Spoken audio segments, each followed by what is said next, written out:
Hello students, welcome to the maths hub. इस channel में हम लोग एनसीईआरटी के मैथ्स का सॉल्यूशन बनाते हैं, जिसमें से आज हम लोग बनाने वाले क्लास 10 के एक्सरसाइज 6.2 का क्वेश्चन नंबर 9।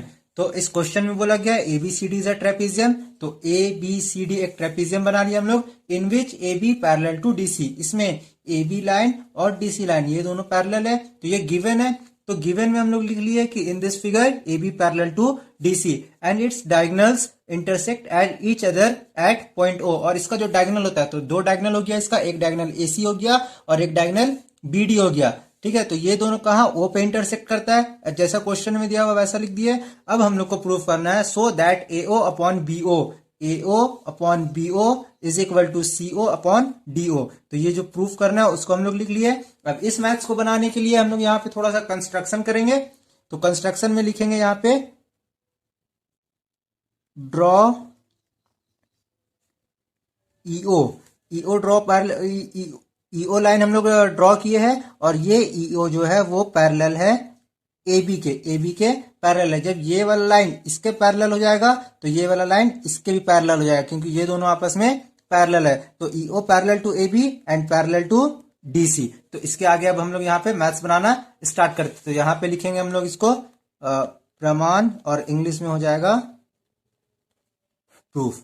तो इसको बनाना स्टार्ट करते हैं। सबसे पहले हम लोग काम करेंगे ट्रायंगल ए बी डी में। तो यहां पे लिखते हैं in triangle A B D, triangle A B और डी में ये EO line parallel to A B, ये ईओ ए बी के पैरेलल हो गया। कैसे? बाय कंस्ट्रक्शन, कंस्ट्रक्शन से दोनों पैरेलल हो गया। जब ये दोनों लाइन पैरेलल है तो ये दोनों का जो साइड होगा वो सेम रेशियो में कटेगा, इनका रेशियो सेम होगा। तो यहां पे लिख लेते हैं DE upon E A is equal to DO upon BO. ये इसको हम लोग इक्वेशन 1 मान लेंगे। और ये कैसे होगा? By Thales theorem. तो इसके आगे अब हम लोग काम करेंगे ट्रायंगल ए डी और सी में। तो यहां पे लिखते हैं in triangle A D C, triangle A D और सी में ईओ पैरेलल है डीसी के। तो यहां पे लिख देंगे ईओ पैरेलल टू डीसी। फिर होगा यहाँ पे रीजन बाय कंस्ट्रक्शन। जब ये दोनों लाइन पैरेलल है तो ये दोनों साइड का रेशियो भी इक्वल होगा। तो इसको लिख लेते हैं हम लोग यहाँ पे डीई अपॉन ई ए, डीई अपॉन ई ए। यहां से यहां तक डीई और ई ए का रेशियो सीओ और एओ के रेशियो के इक्वल होगा। तो यहां पे लिख लेते हैं इक्वल टू सीओ अपॉन एओ।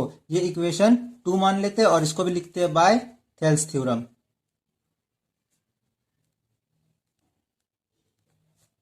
अब देखेंगे हम लोग इक्वेशन 1 और इक्वेशन 2 में, दोनों को कंपेयर करेंगे। तो दोनों का जो आरएचएस है वो एलएचएस सेम, और यहाँ पे जो एलएचएस है दोनों सेम है, दोनों का एलएचएस सेम है। तो और दोनों का आरएचएस भी क्या हो जाएगा? आपस में सेम हो जाएगा। तो यहाँ पे लिखते हैं इक्वेशन बाय इक्वेशन 1 एंड 2।